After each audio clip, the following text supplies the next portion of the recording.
Before our break last week, we have been in a series talking about the ways that God might speak to us in the 21st century. For the next several weeks, I want to talk about some ideas that people have about ways that God reveals God's self in the world.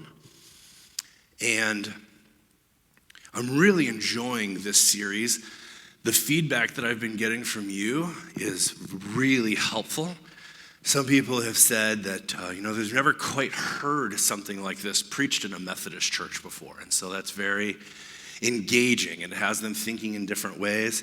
Other people said it's just so good to hear these ideas of faith, that we can build on, being proclaimed so joyously and confidently. And so sometimes, if you're not aware of this, sometimes we as Methodists in the last 50 years have done a lot of throat clearing and sort of apologizing for different things, and we've become very sheepish at times regarding what we really believe. We have a problem sometimes where we are more comfortable defining ourselves by what we don't believe than by what we do believe. And so it's been fun to be in conversation about what we actually believe about things like God and the Bible and different ways that God might reveal through creation. Last time we were in Psalm 19, the beauty of creation, that all creation declares the glory of God. And it's been fun to entertain those ideas in a positive and constructive way. So I thank you for that feedback. I also, just for the record, some of you let me know that you don't always like how adventurous I am with the ideas, and that sometimes people let me know that that was a little too edgy. I wouldn't mind if you didn't say that in the future, sort of thing. And that's fine too. It all belongs. We are going to be in John chapter 16 today. The video that we started the service with, Jesus promising the coming of Holy Spirit, is in John chapter 16. If you are following along in the Pew Bibles, it's on page 1678, John chapter 16. We're going to begin reading in verse 5. Jesus speaking. Now I'm going to the one who sent me. Yet none of you ask me, where are you going? Because I have said these things, you're filled with grief. But I tell you the truth. It is for your good that I'm going away. Unless I go away, the counselor will not come to you. But if I go, I will send the Spirit to you. When Spirit comes, he will convict the world of guilt in regard to sin and righteousness and judgment. In regard to sin, because men don't believe in me. In regard to righteousness, because I'm going to the Father, where you can see me no longer. And in regard to judgment, because the prince of this world now stands condemned. I have much more to say to you, more than you can now bear. But when the Spirit of truth comes, he will guide you into all truth. He will not speak on his own. He will speak only what he hears, and he will tell you what is yet to come. He will bring glory to me by taking from what is mine and making it known to you. All that belongs to the Father is mine. That's why I said that the Spirit will take from me and will make it known to you. In a little while, you will see me no more. And then after a little more, you will see me. I grew up charismatic Christian. The work of the Spirit was one of the main emphases of the Christian life. Life in the Spirit was the major focus of what we worked on together and what we were supposed to focus on individually. So as much over the last 20 years as I have gone on a theological journey and been a spiritual migrant, and as much as I have come into being United Methodist and found a home with this group, I have never let go of my deep and abiding faith in the work of God's Spirit. In fact, I would go as far as to say it probably occupies more of my thought and my focus than everything else. I don't know of anything else that gets more of my attention, grabs my imagination, inspires me to service and to practice the faith. I believe so deeply in this thing that gets called Holy Spirit that over the years I have become sort of a collector of analogies and word pictures that help people think about the work of God's Spirit in the world. If you were to take out your cell phone, and I unfortunately left mine on the front pew there. If you were to take out your cell phone right now and you were to go to Wi-Fi available in the area, you would see 5 or 6 of them. One of them, by the way, is called Grace is a Gift, and that's our public Wi-Fi. Grace is a Gift. One of the things, the analogies that I love is when you walk into a building or you're walking down the street, there are Wi-Fi signals being broadcast all the time. You walk in and out of them constantly.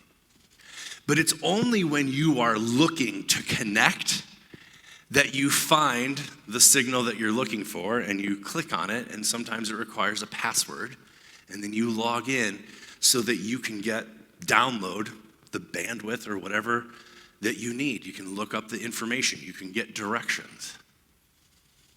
I love this analogy because I am fascinated with the idea that God isn't some bearded guy sitting on a cloud far away in the heavens. That God's Spirit is actually more like a Wi-Fi signal that is constantly broadcasting everywhere on earth the good news of God's love. And you and I walk in and out of it all the time. But it's only when we are looking for something specific that we check out the menu of what's available. And if we like what we're looking at, we might try and log in. Some of us feel like we don't have the right password and can never connect when we need it the most. But it's when we connect that we become aware, or we get the information that we need, or the direction that we need. I love this stupid analogy, and it's just a word picture.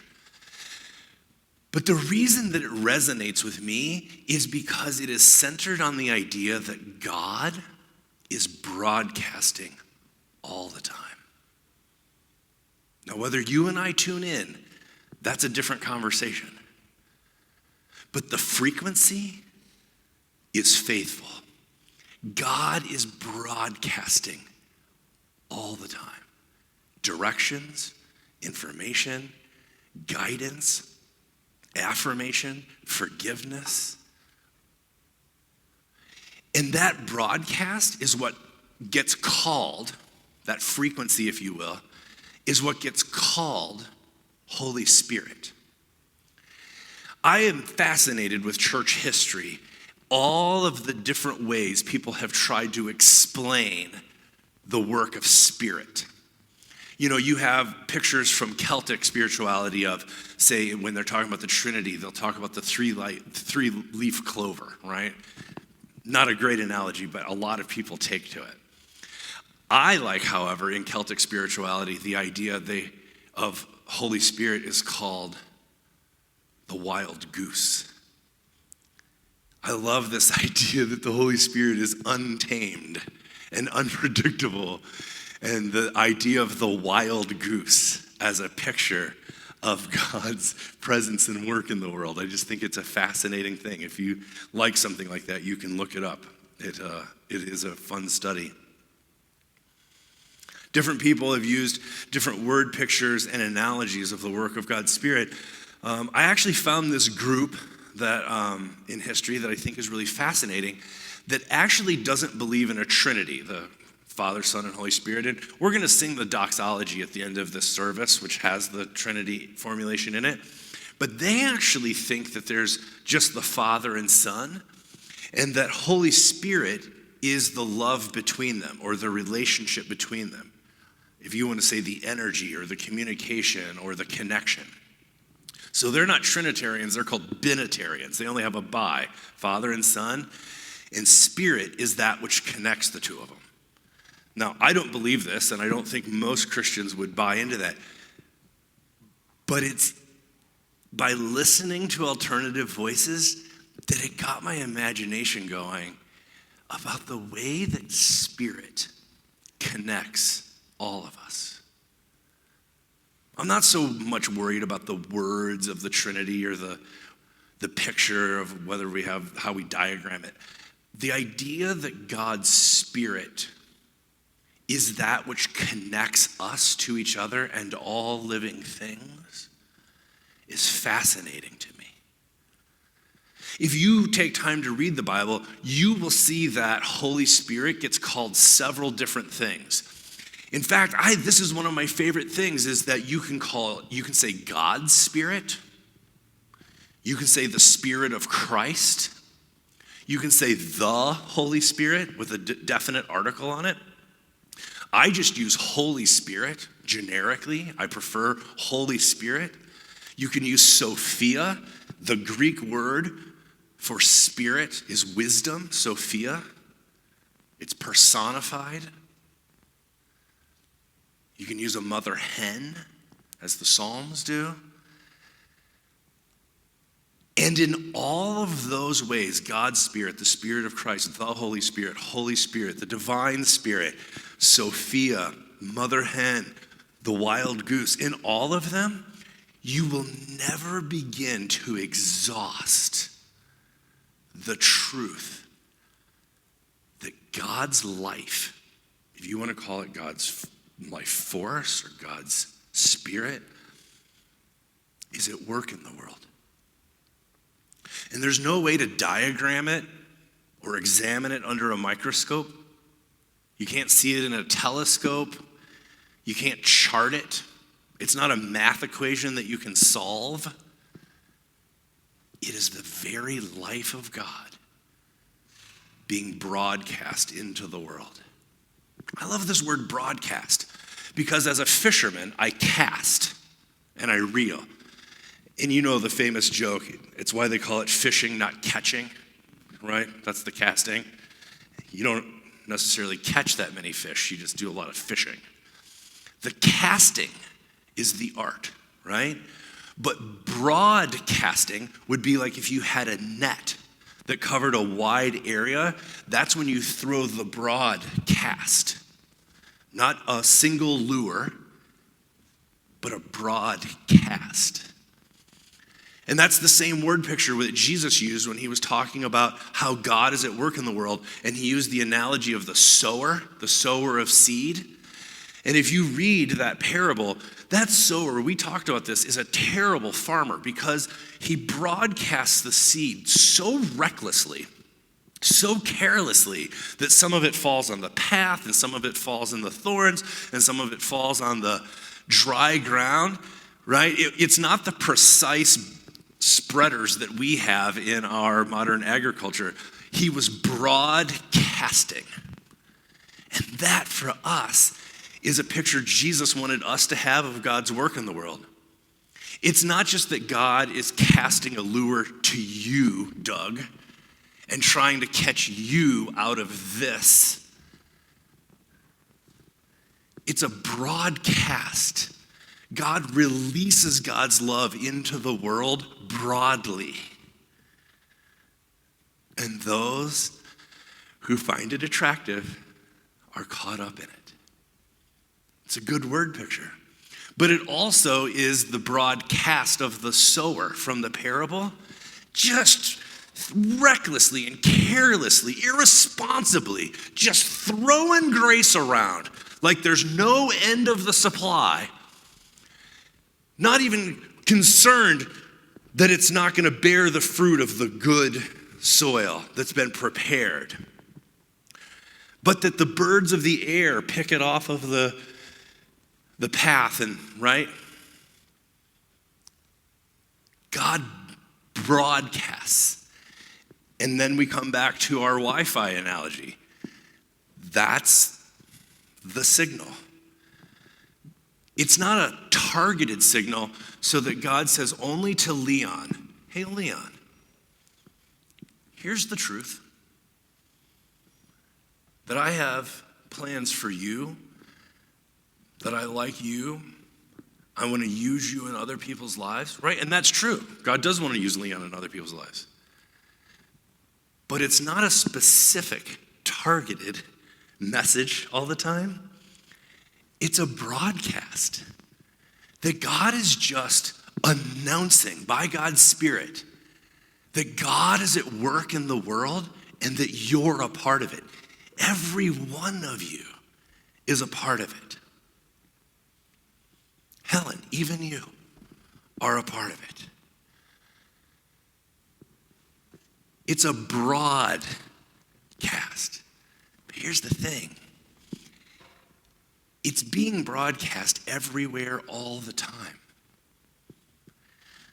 But unfortunately, we're not always receiving the signal. We're not always tuned in to the message. So that's why moments like this on Sunday morning when we gather together, it's why they're so important. Worship for us as a Christian community is a practice. And part of what we are practicing is tuning into the signal. Logging in, paying attention. We practice for 1 hour a week in like a football huddle. I'm going to use a sports ball analogy. I know not all of you are in sports ball. We huddle up. We practice together. We go our separate ways. And then we regroup a week from now and figure out, did that work? What adjustments do we need to make? Right? It's a practice. But it's really important that we practice together. Because God's Holy Spirit has come into the world and is broadcasting. You can call it a frequency or a vibration, whatever you want, but broadcasting the good news all the time. So why Jesus prayed that we would have ears to hear and eyes to see, because God is at work in the world all the time. In verse 16 here, Jesus says something really clever. It's almost a little riddle. He says, in a little while, you will no longer see me. And then, after a little while, you will see me. What's he saying? I think what he's saying is that Holy Spirit is the Spirit of Christ. Same Spirit. That Spirit that met Jesus when he came up out of the waters of baptism, when God said, this is my Son, whom I love, in him I am well pleased, same Spirit. Same Spirit that inspired the disciples and the apostles to write what became our Bible, that it's an inspired text. Same Spirit that helps us interpret it in ways that bring life to our hearts and make the world a better place. Same Spirit. Jesus said, I'm going to go away, and for a while you won't see me. But then after a while, I'll come back to you. You will see me. And that is the guarantee that it is the Spirit of Christ. So what did Jesus say the Holy Spirit will do when she gets here? That she would remind us of everything Jesus taught us and lead us into all truth. That's the Holy Spirit's job. Remind us of what Jesus said and lead us into all truth. It is a broadcast. And all we got to do is tune in, log in, check in. My prayer for you as people of faith would be that you would make it a regular practice in your life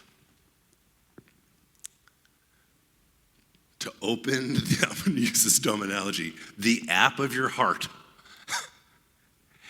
and check in, log in, get the download, however you want to say it.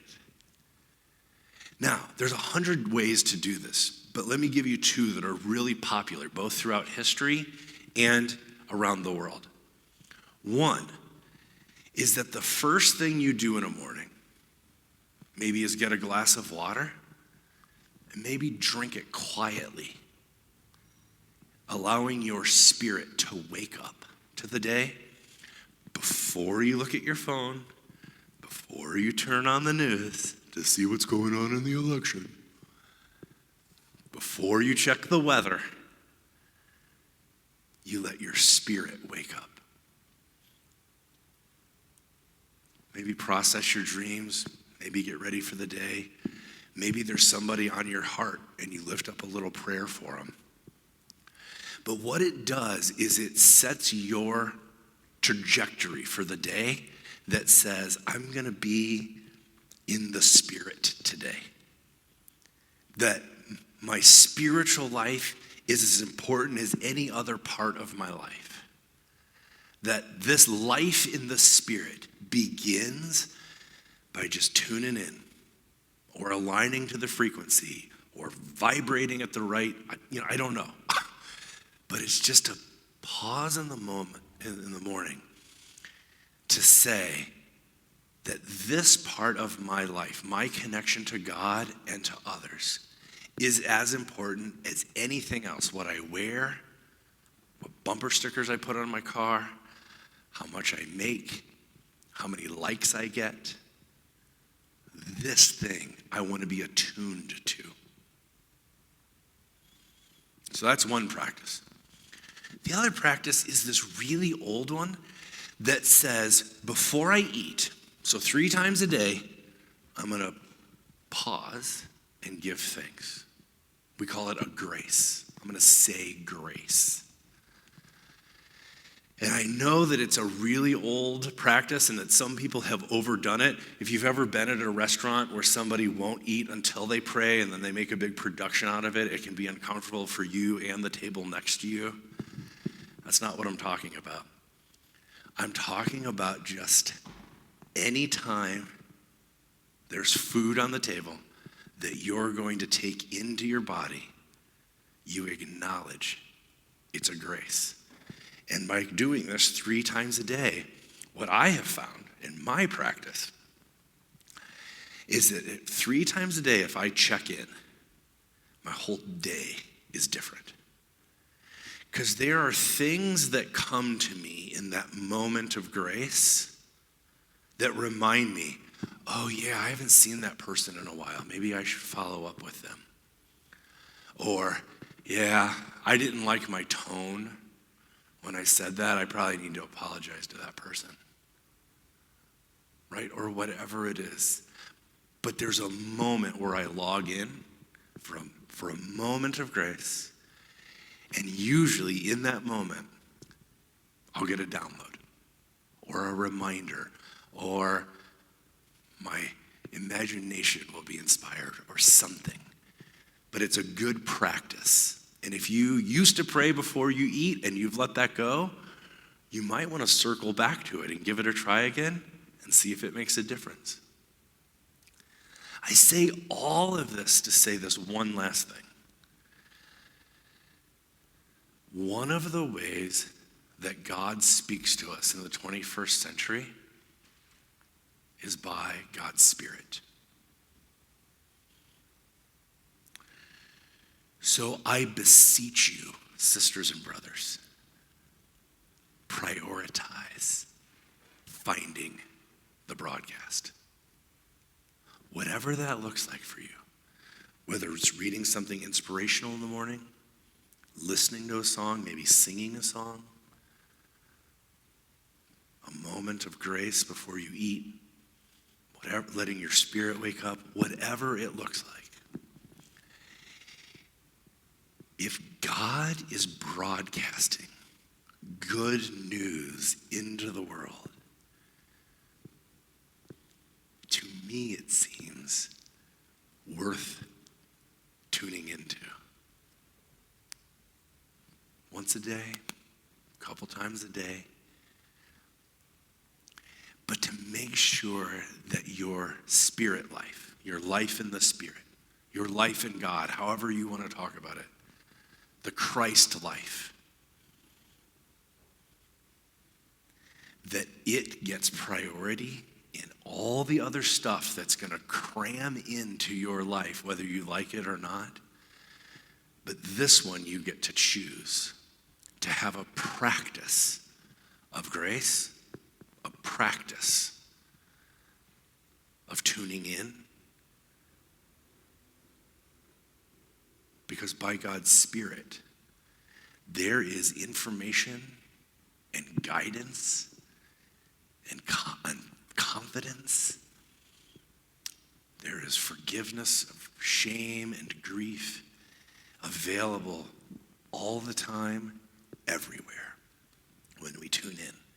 So I just want to encourage you in the strongest way possible to be a person of spirit, to cultivate your life in the Spirit, to have a spiritual practice of some kind and see what good might come out of it in the months and years to come.